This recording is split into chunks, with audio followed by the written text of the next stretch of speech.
Hello, friends. I'm Brian, and this is Gizmo Board Games Top 10.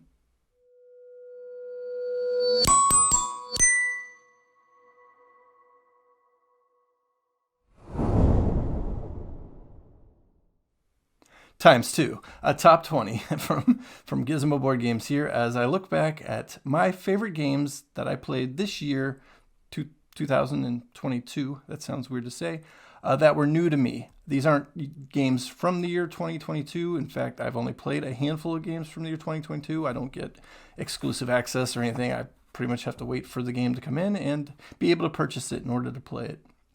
So I don't have a whole lot of new games or games that came out in 22, although I do have a handful, having access to the Essen Trades Fair, where I got my hands on quite a few, and, Kickstarters that came to me and whatnot throughout the year. If you've been a longtime viewer, you know that kind of what I've been playing along the year as I post what I played each month videos.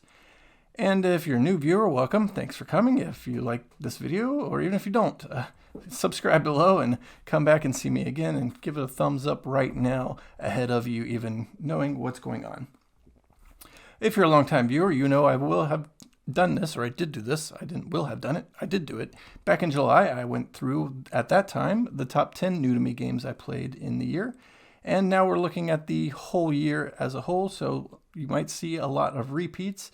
But there are 1, 2, 3, 4, 5, 6, 7, 8, 9, 10, 11 games that weren't on the list last time. And some of the ones that I'm counting as on the list were some honorable mentions that kind of hung out still in the top 20. So a lot of new things and some familiar faces. And if you've been around the channel for a while, I'm sure you're probably not going to be surprised by number 1, but perhaps something else along at least the top 5 should surprise you along the way, I hope. At least enough to keep you watching. But yeah, I played 105 new games this year. So out of a list of 105, just represented the top, 5%? No, 20%, 25%. Math's hard. But yeah, you see what I'm saying here. The 105 new games that I played that I had to whittle down to top 20.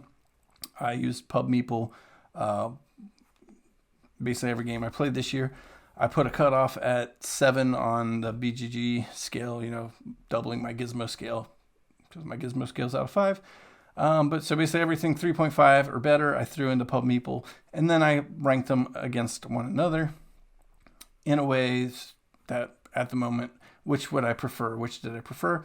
And then once Pub Meeple spit out the list, I kind of restructured it here and there as I felt fit, because it doesn't do the absolute best job, but it does a pretty darn good job at putting things in line. So I like using the Pub Meeple. Without any further ado, let me get into a couple of honorable mentions. These are honorable mentions because these two games I enjoyed, but I didn't play them in person. I always prefer playing in person to playing digitally.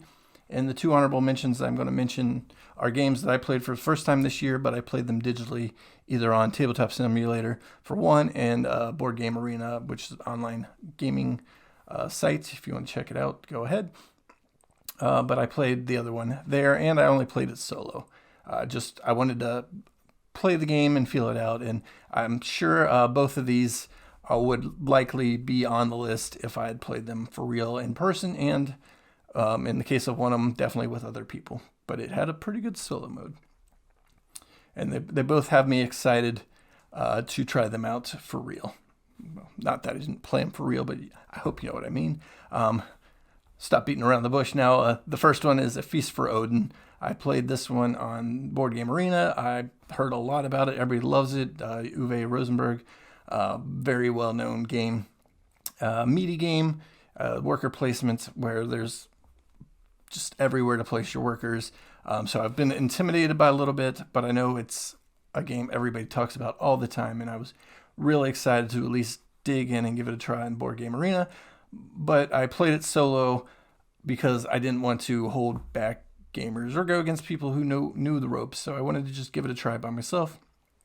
I really enjoyed what it has to offer, and I would like to play it again, but in person, where I can take my time and look over the board and all my options and stuff instead of scrolling around on the screen trying to figure out what I'm doing, because there's a lot a lot on offer, and it was hard to kind of keep up with in that setting. Whereas if I had everything laid out in front of me, I could check it out physically and in person and look at what I wanted to and where I wanted to, how I wanted to. And so that's my first honorable mention, A Feast for Odin. All right, my second honorable mention, I played this one on Tabletop Simulator with one of the guys in one of the Discords I frequent. And he introduced me to not only this game, but the whole world of Garphill, and that is Wayfarers of the South Tigris. And this is another game that had a lot going on, a lot to look at. Tabletop Simulator, let me zoom out, but then I couldn't really make everything out at times, so then I have to zoom in on the various parts. But at least I could get a feel for it, and I really did enjoy the game. I thought it played really well. A lot of options. Dice worker placement, regular worker placement, and where you place them could help your opponent out. A little bit of a race in the middle to get down the game end track. You're building out your tableau in various ways to generate points and abilities and engine, I guess. Just a lot of options and possibilities with it. And I really enjoyed Wayfarers of the South Tigris as my second honorable mention. All right, now we're getting into the meat of things. My number 20 game that was new to me in 2022 was the one that won the game of the year. That's Cascadia right here, and I've got some of these. Doesn't mean all these are on the list somewhere. I just wanted some little bit of table presence, I guess, next to me here.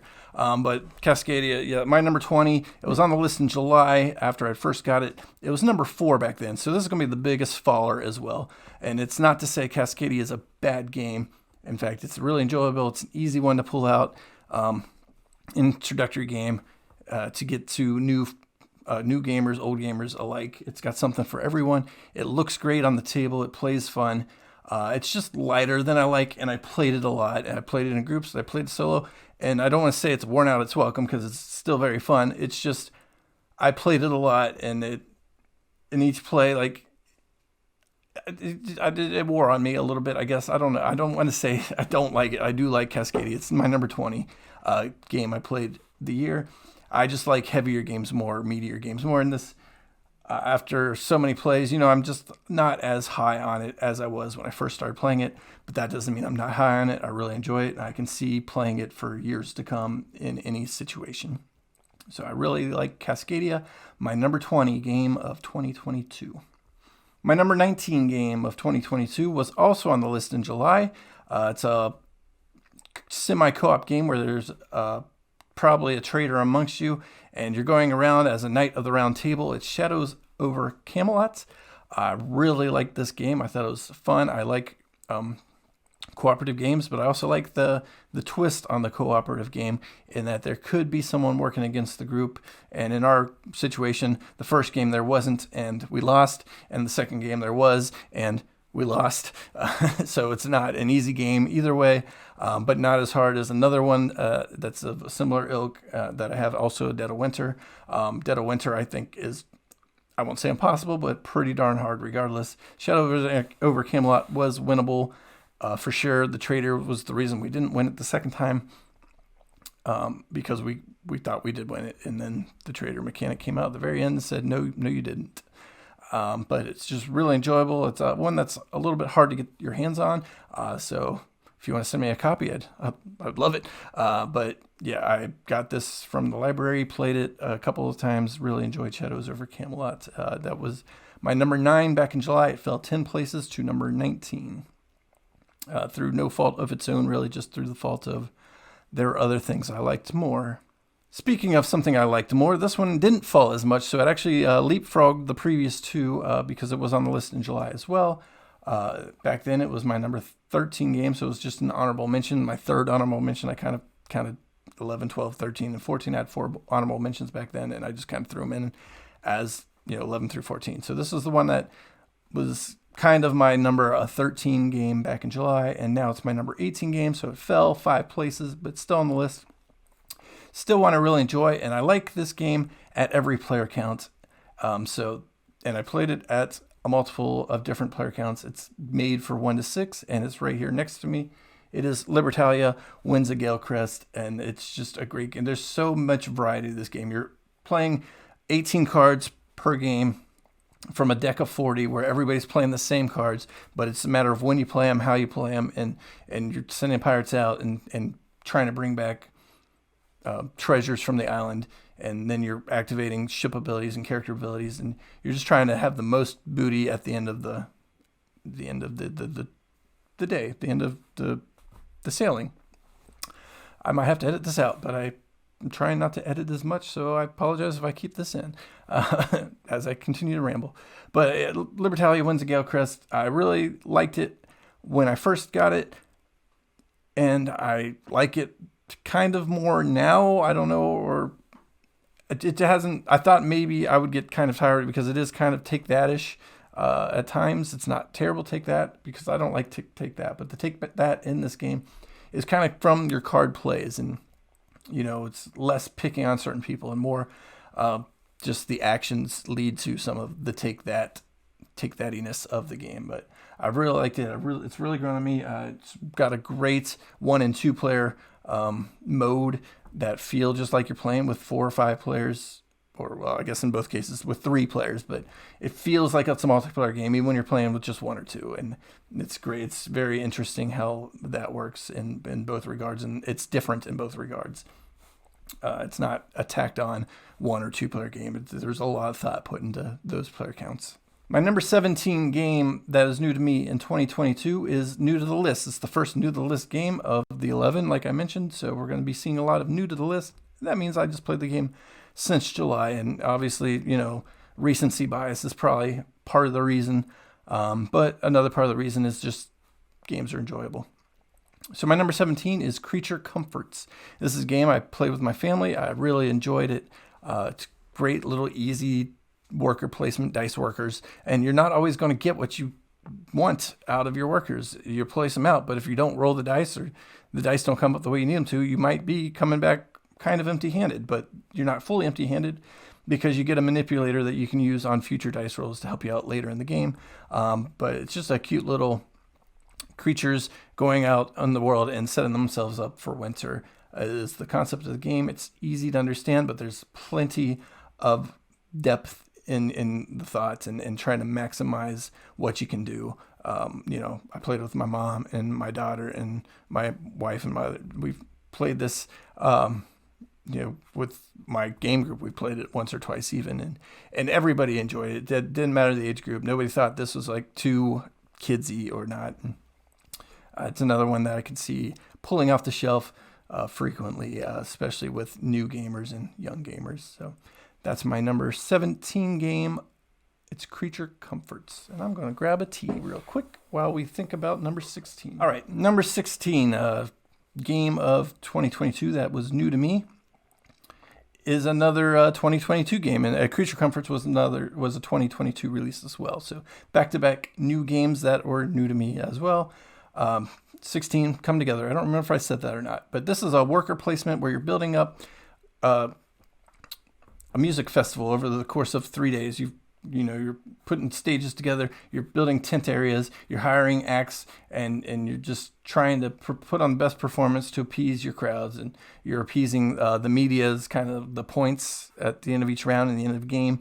The meeples are the audience that are going to come watch your performances, and then you're sending workers out.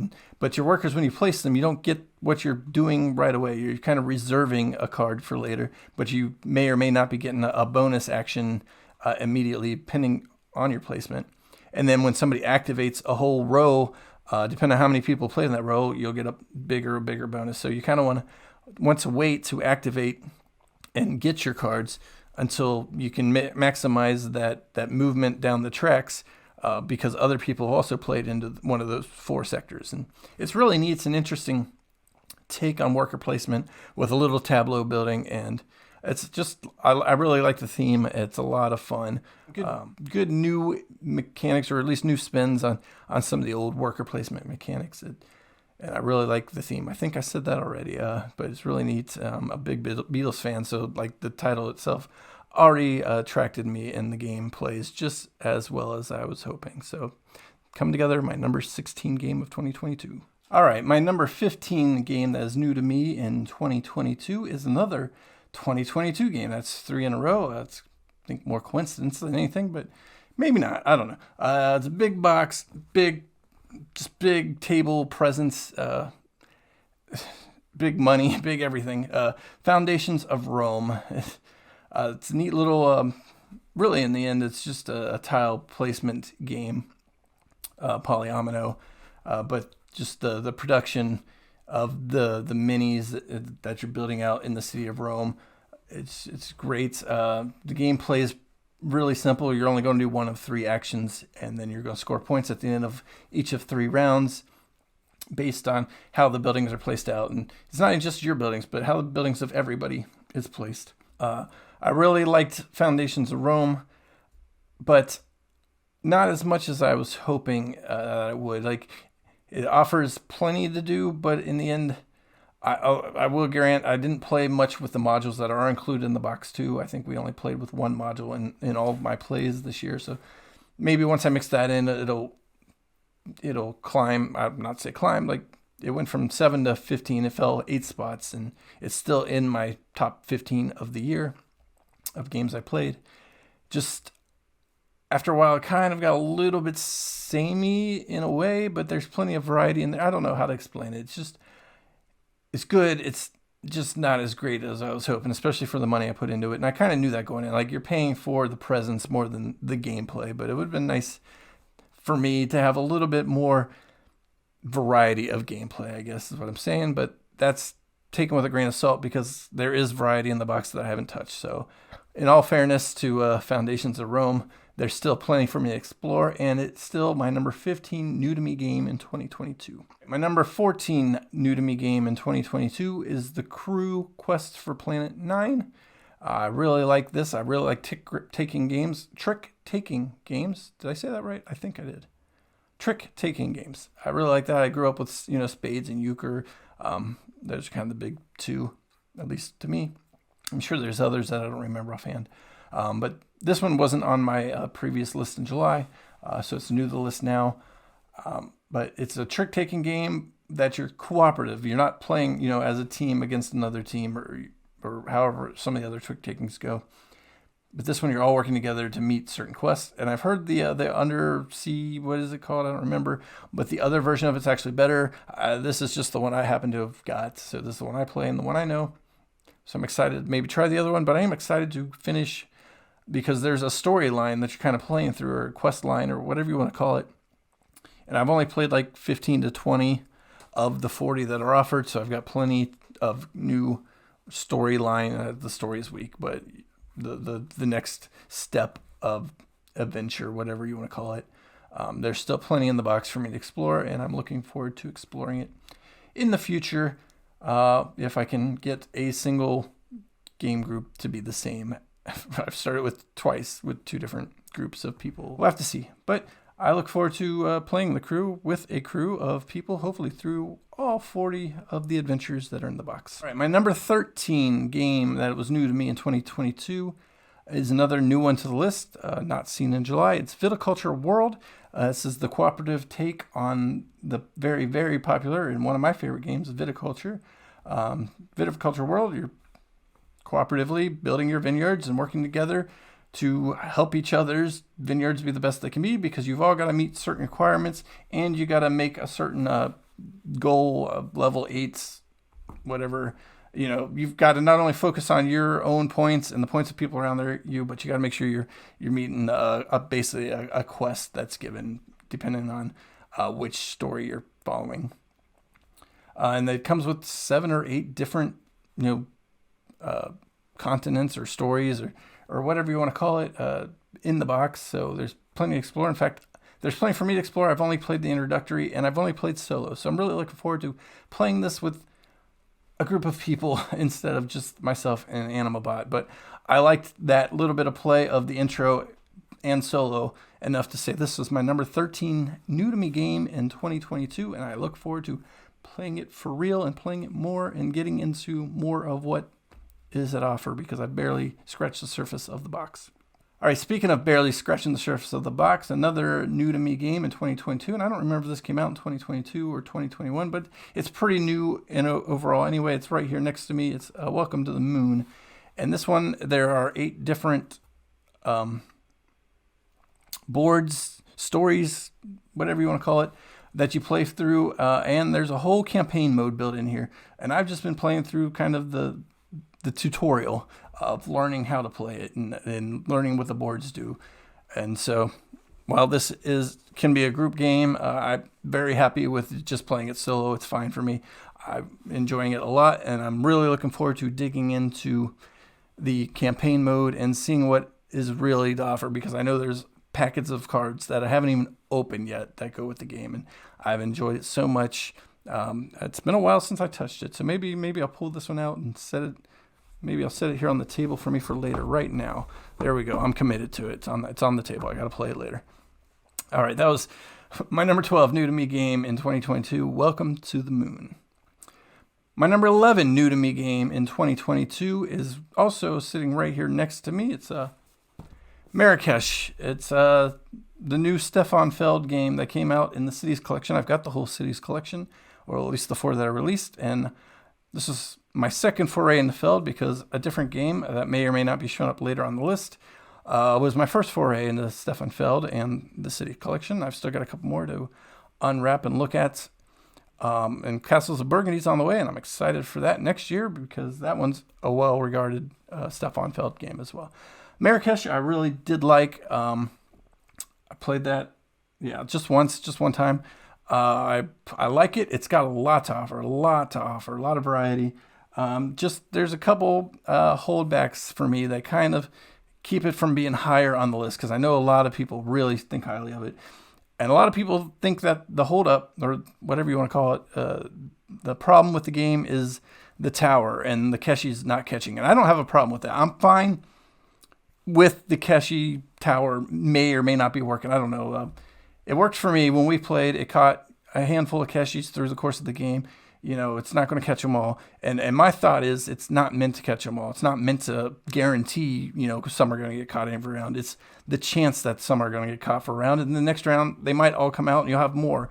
And in the end, we played a 4-player game, and you're dropping, 12 Keshis per 4 round. I did the math. 144 Keshis into the tower through the course of the game. And in the end of the game, regardless of how many you get caught from round to round or whatever, you're likely going to have 142 to 144 Keshis coming out of the tower by the end of the game. In our case, we had one stuck in the last round, and the last round is going to determine whether or not you see them all in the course of the game. So I don't have a problem with that. My problem with it is it seemed like in our play, there were 2 people who focused on the 2 tracks that seemed to do the best. And I don't know if that was just because they did well at those tracks, but they seemed to be getting more every turn because of those tracks. And one of the tracks was a track I was trying to focus on as well. And it was just the player to my right also started focusing on that track. So he was taking all those Keshis of that color away from me. So that kind of held me back a bit, because then I had to kind of change my route, because I didn't have a chance to take those Keshi before him from turn to turn anyway. So it needs another play for sure. I really enjoyed it. It has a lot to offer, a lot of thought, a lot of variety. There's so much, 11, 12 different colors of Keshis, which means there's 12 potential routes to victory. I'm looking forward to digging back into it, just especially to see if some of my issues with the game hold up or not. But that's Marrakesh, my number 11 new to me game in 2022. All right, digging into the top 10 new to me games in 2022. 5 of them were on the list in July, and 5 of them are new to the list now. So let's go on. All right, number 10 was number 5 on the list back in July, so it fell a little bit, but I really still am enjoying playing it. It's Terraforming Mars Ares Expedition, right here next to me. I really like this. I like the style of play where you've got, it's one of my favorite things in games is action selection, limited actions from action selection.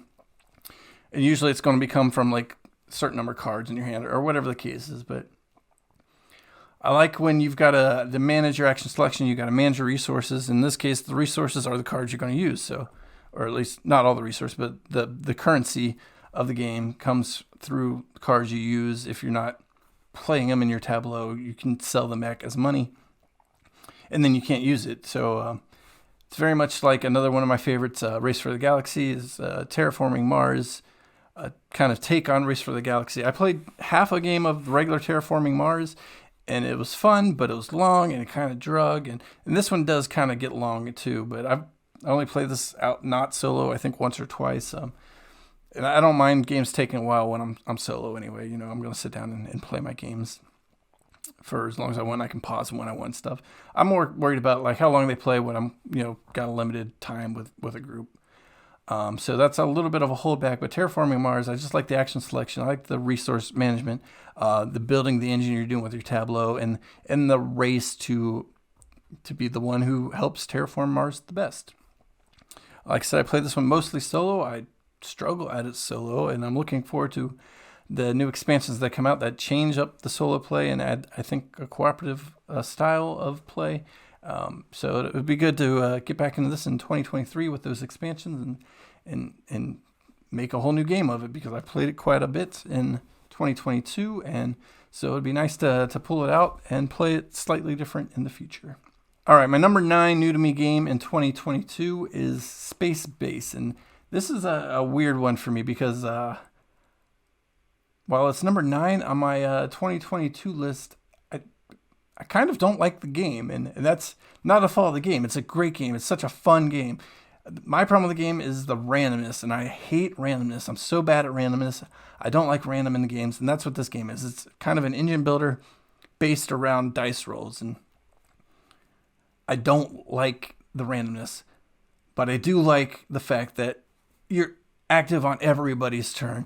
You're constantly invested in what somebody else is doing, what they're rolling, so that way you can see how it helps you on your rolls, and you're racing to get the points, and everything about it is just, it's a fun experience. Whether or not I like the gameplay itself, that doesn't even matter. I enjoy the activity of playing the game, even if it's not my kind of game. I enjoy that everybody else enjoys it. I enjoy that it's interactive. It's one of the few games that I own that everybody's turn matters, because everybody's turn could help you out. And it's got a little bit of an engine builder, not an engine builder in the way I like, where I know what I'm getting out of my engine, but it's an engine builder where like I'm trying to hope I can get what I want out of the engine, but maybe I don't. Usually I don't, because I'm not good at luck games, I guess, and that's kind of what this is. But I do like the experience of the game, and I like it enough to say it is one of my favorite games of the year, even if it's not one of my favorite types of games. So I don't know. It's in a weird place for me. I enjoy the experience of Space Base, even if the game play itself isn't my cup of tea, and that's why it's still up here in my number 9 new to me game in 2022, having fell 3 spots from my number 6 game back in July. And coming up is everything that pushed it out of the way. Number 8, Discordia. Discordia is a brand new game I got from Essen, and it's an interesting game. The premise of the game is building up along the Rhine in the ancient Roman times, your settlement or whatever. That's what drew me to it, because I live near the Rhine here, and I've always been a person who likes the Roman era. So the theme and everything of the game brought me in, but the gameplay doesn't really need a theme. The theme's very, very light, very kind of tacked on as far as I'm concerned. But what I do like about the game is it's a worker placement that is worker displacement. The aim of the game is to get rid of all your meeples, all your workers. You want them gone. You want them out. And you're doing whatever you can to build up places for them to go.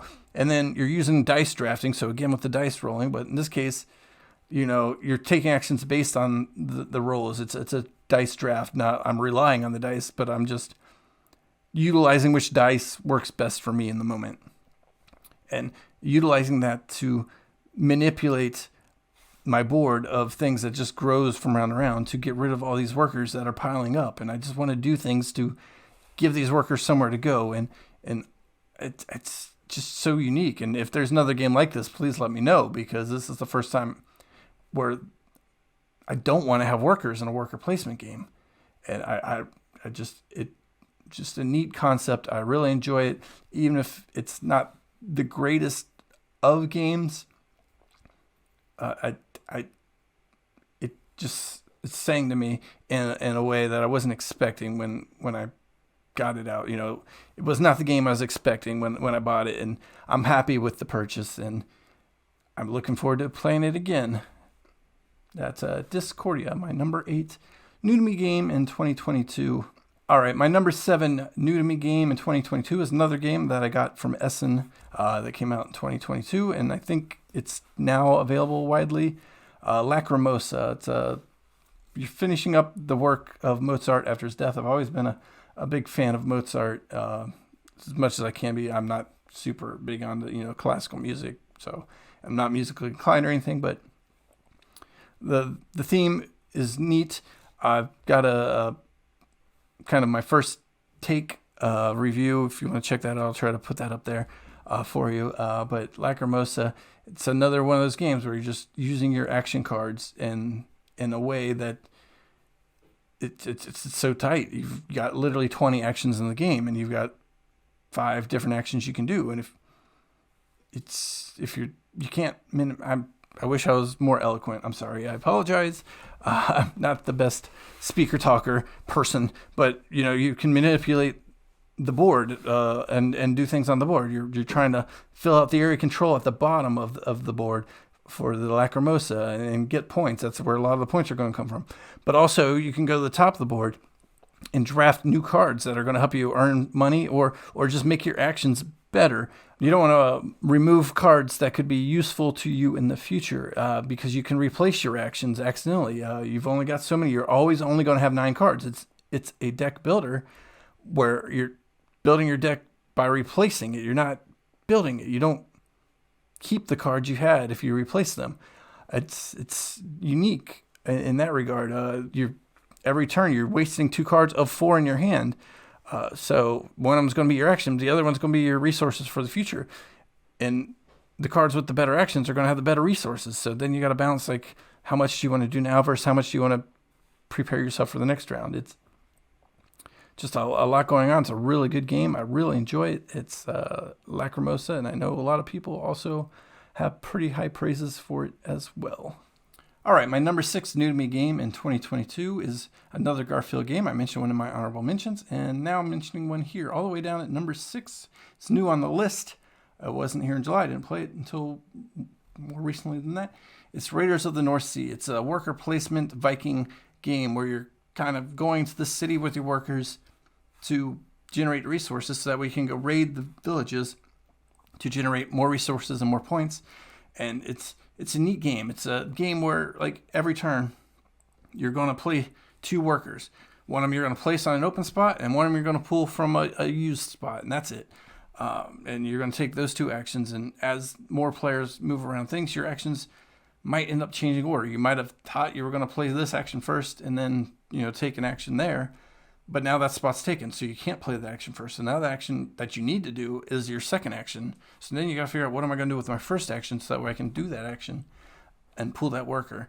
And it's just really neat. It's a game that gets a lot of praise, and it's well-deserved. And it's a game that I was happy to make my first owned Garphill game. Hopefully I can get some more in my collection. I mentioned Wayfarers of the South Tigris in my honorable mentions as being really enjoyable, and Garphill is one of those publishers that all their games have looked great to me, and I've been attracted to them. I just never had played them until this year, and now I look forward to continuing down that line of games, I guess. All right, getting into the top 5. 3 of these are going to be ones that were in my top 5. In fact, they were in my top 3 in July, and they're still in the top 5 now. But my number 5 isn't one of those. So 3 of my top 4 are still 3 of the top 4 from July. My number 5 is The Lost Ruins of Arnak right here. It's another one of those games, again, with action selection. You got cards that you're manipulating. You got 2 workers that you're using per round to try to get the most out of the resources and the actions that you have. As you're going out exploring and opening up new action spots, you're going up research track to score points and open up other abilities. And there's just a lot going on in this game, but not a lot going on in this game. it got a lot of praise, along with Dune Imperium, which I haven't played. Not really big on the Dune IP. I don't care one way or the other. I might give it a try, but as far as I'm concerned, Arnak with the Indiana Jones themes just was more up my alley, and it's the one I've played and have purchased here recently, and I've really enjoyed the game. It's as good as I had heard, as far as being a mix between worker placement and action selection and resource management. It is all those things. I've only played this one solo. It's got a pretty good solo mode, but I really look forward to playing in person. In fact, so much so that if I get a game group together tomorrow, that is my plan, to try to get that one onto the table with them. So I guess tomorrow would be in the past by the time you see this video. So I may or may not have done that when you see this video, but we'll see. But that's my number 5 new to me game in 2022, The Lost Ruins of Arnak. All right, number 4 new to me game in 2022 is a game that I knew I would love from the moment I got it. It fit everything I like in games. It is only solo play, so that's probably your answer there. Final Girl. I'll stop listing off things now. It's Final Girl. It's my number 2, though, so there's been some movement here in the top 5 as I've reflected on things and putting this list together compared to July. In July it was number 2, now it's number 4, so it's fallen a couple spots. I still really enjoy it. I just love the theme of being the final girl, the one trying to escape the big villain. The gameplay is action selection again, and resource being time in this case, management. And what time you save is how you're going to purchase new cards for next round. So it's got action cycling. It's got luck of the dice, but it's got some luck mitigation built in by using your cards. Maybe you don't want to mitigate your luck because you need those cards, and then you just take the L. It's a really tough game. Just the mix and match aspects of it leave a lot of variety to the game. I'm waiting for season 2. That'll just exponentially increase the amount of mixing and matching of the girls and the baddies and the lands and there's just a lot to offer for someone like me who doesn't mind the theme at all. In fact, I'm a pretty big fan of the horror theme. I'm a big solo player, plays probably 20, 30 minutes per game play, so it's just easy for me to pull out and play, and I'm still working on finishing up painting the minis for it just in time to hopefully get the next wave of minis to paint again. But that's Final Girl. That's my number 4 new to me game in 2022, having fallen just a couple spots, and that's due to the games coming up after this break. And we're back. Did you miss me? Wasn't gone but a second probably for you, but I had to go make the camera go again in this setup. So I'm back, and I took a little bit of break in the meantime as we move into the final 3. My number 3 new to me game in 2022 was number 3 in July. So no movement on this game. And if you remember what it was, comment below that you got it right. I don't know, whatever. It's a Keyflower. I really like Keyflower, and the more I thought about it, the more I'm like, I really want to play that again. And I don't own it. It's not one that I have access. Well, I guess I got the same access to it I had before. But yeah, and it's a game I need people. I don't know. I just really enjoy it. I love that the meeples are your resource and your workers, and just the options of the game are crazy. You're auctioning with the meeples. You're using the meeples to move on the board. You're using them to get the resources. You're scoring.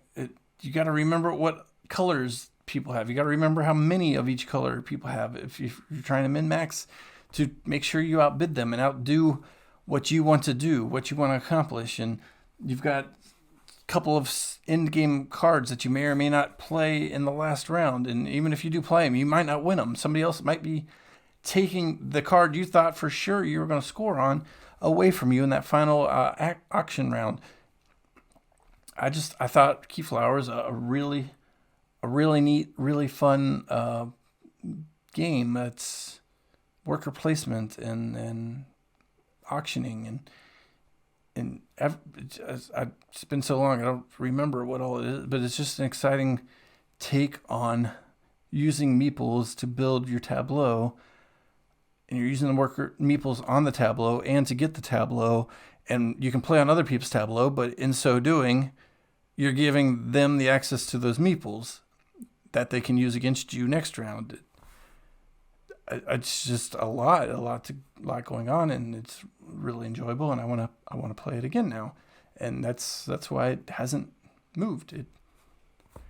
Despite even Final Girl like flipped behind it, and that's because like while I enjoy Final Girl, like if I had a group here, obviously I couldn't play Final Girl with a group, and I think I would want to play Keyflower again in that group, more than some of these other games, and that's why it's there at 3. If I could get Keyflower here right now, I'd want to have people here and play it again. That's something I can't say about Final Girl. Final Girl, I can play by myself, though. I could pull that out right now and play that. And that's why I like that one, too. But anyway, enough about those 2 games. Let's move on to the last 2. My top 2 of 2022. One of them is new to the list, and one was my number 1 back in July. And if you've watched my videos, you already know how I feel about the one that was number 1 in July. And that is not my number 2 now. It's going to be my number 1 still game of the year, or that was new to me in 2022. But before we get there to the one you know already, let's talk about my number 2 new to me game in 2022. And that is Hamburg. Hamburg is a Stefan Feld City Collection game. It's new, but it's a retake on an old game. I think it was Bruges was the game it was based on, with some changes, and redone for Queen in the City Collection. And it's another game where it's card manipulation. Your cards are your actions, but your cards are also the colors of the actions you can take.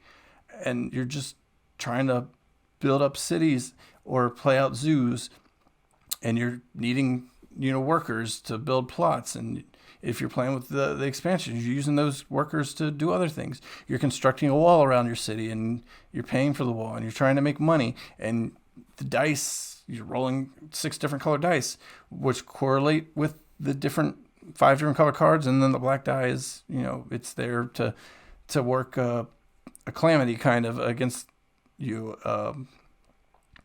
But you might have these grand plans, and then the dice, don't roll the way you'd want them to. There's so many cards, and the cards are points, and the cards are actions, and the cards are a little bit of an engine if you can build it. But that just because you build the engine doesn't mean it's going to score you the points. In the last game I played, my buddy had a great engine in purple where he was getting all kinds of money, and we thought he was like running away with the game. But in the end, like, those purple cards weren't worth any points at the end of the game. So he ended up in second, and I passed him, even though like we thought he was running away with the game, and we were fighting for second place. But his money scheme didn't lead into points, and it's just magical, like to not see that come, even though it kind of could have. And if one die was different in the game, he would have won from all those purple cards.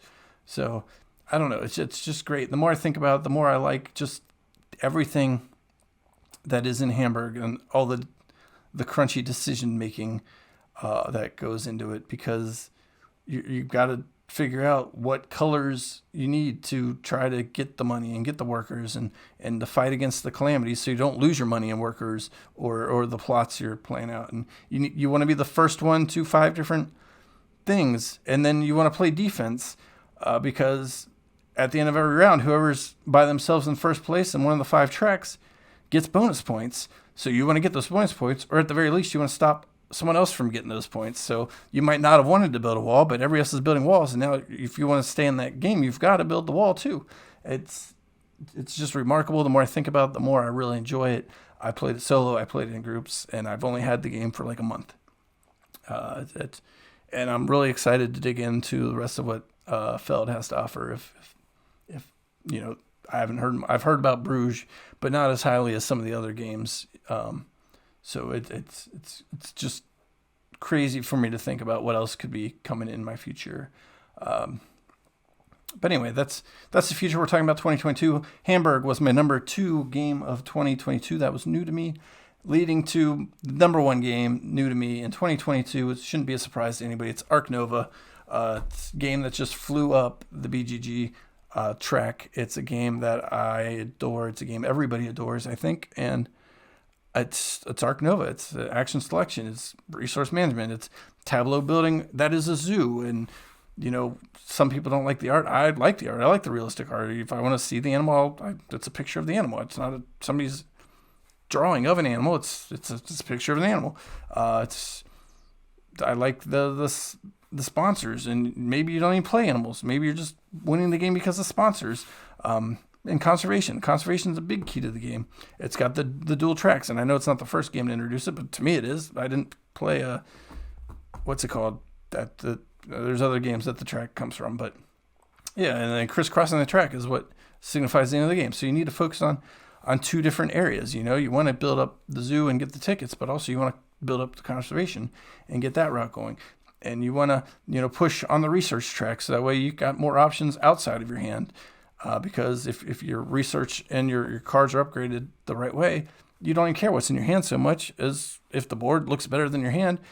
That's a way to mitigate against the deck being huge. And I know that's one of the complaints is like never going through the cards, but you don't need to go through the cards. You don't even need to have cards in your hands if you've got yourself in a situation where you can use the board, the cards in the display to your advantage too. That basically double your hand size. If there's 5 cards in the display, you can get access to, and 5 cards in your hand, you've got 10 cards to your access. But I like the fact that you might have grand plans and those cards don't come out, and you've got to reconfigure. As long as it's not too late in the game, you've generally got time to change your plans and work towards a new plan. And I like that you're planning a couple turns in advance, because where those cards are going to slide and become more or less valuable later in the game. And so it's just everything I like in gaming, and with the zoo theme all wrapped into one. And that's why Ark Nova has been my number one game since before I bought it. I knew I was going to love it based on everything I knew about it, and it only continues to be great. And everybody I've introduced it to has loved it as well, even if it takes them a while to wrap their head around it. Once they get it, they've got it. They love it. I love it. That's my number one game, new to me, 2022, Ark Nova. All right, so there you have it. The top 20 new to me games from 2022. What were your surprises? Let me know below what you thought surprised you, or games that I played that you're surprised weren't on the list too. What recommendations do you have for games I might not have tried that fall in line with some of these games now that you've seen them out there? So it was a great year for me. 105 unique new games that I had to choose from to whittle down this top 20. With all that said, if you like this video, give it a thumbs up, subscribe if you didn't when I asked you to earlier, and comment below with what you think I missed, what you think I should check out, and why do birds suddenly appear every time you are near? I don't know. Comment below. I'll see you next time. Bye.